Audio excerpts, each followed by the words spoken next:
किशनबाग के नौमंतखबा कॉरपोरेटर ख्वाजा मुबशरुद्दीन हुसैनी पाशा ने मंगल को जेएचएमसी के एनिमल स्क्वाड कैमरा किशनबाग में आवारा कुत्तों के खिलाफ मुहिम चलाई। एक अंदाजे के मुताबिक 80 से ज्यादा कुत्तों को पकड़ा गया।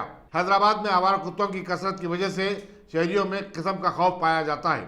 3 दिन कबल असद बाबा नगर किशनबाग में आवारा कुत्तों के हमले में एक 4 साल लड़के अयान की मौत हो गई थी। इसके बाद इलाके के अवाम में जबरदस्त गम व गुस्सा पाया जाता है। हफ्ते के दिन असद बाबा नगर में एक अफसोसनाक वाक़या हुआ था, जिसका नाम मोहम्मद अयान एक लड़का था 10 साल का। उसको जंगली कुत्ते काटने की वजह से वो बच्चे की डेथ हो गई थी।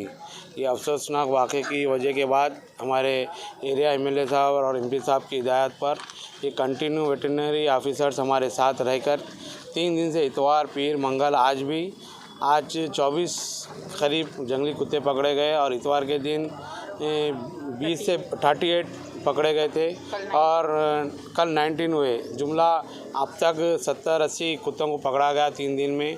मैं हमारे एमएलए साहब का और यहाँ के इब्तिदाई सदर मोहम्मद अयान का सबका शुक्रिया अदा करता हूँ, क्योंकि 3 दिन से कंटिन्यू ये वर्क जारी है कुत्ते पकड़ने का। आज तीसरा दिन था और एमएलए साहब की ख़ास तौर पे इस एरिया में तवज्जो है कि जंगली कुत्ते जितने भी है पकड़ना, बल्कि इंशाअल्लाह ताला और ये वर्क 3-4 दिन कंटिन्यू रहेगा। असद बाबा नगर, शरीफ नगर, आपके एमए कॉलोनी, नजम नगर, अर्श महल में जहाँ तक हो सके किशनबाग डिवीज़न में जंगली कुत्तों को पकड़ा जाएगा।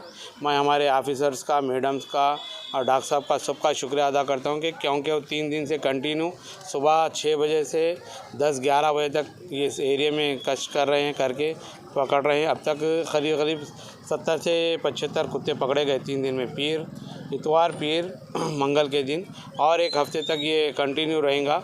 और एक अफसोसनाक वाक़या होने की वजह से हम सब लोग गम में हैं।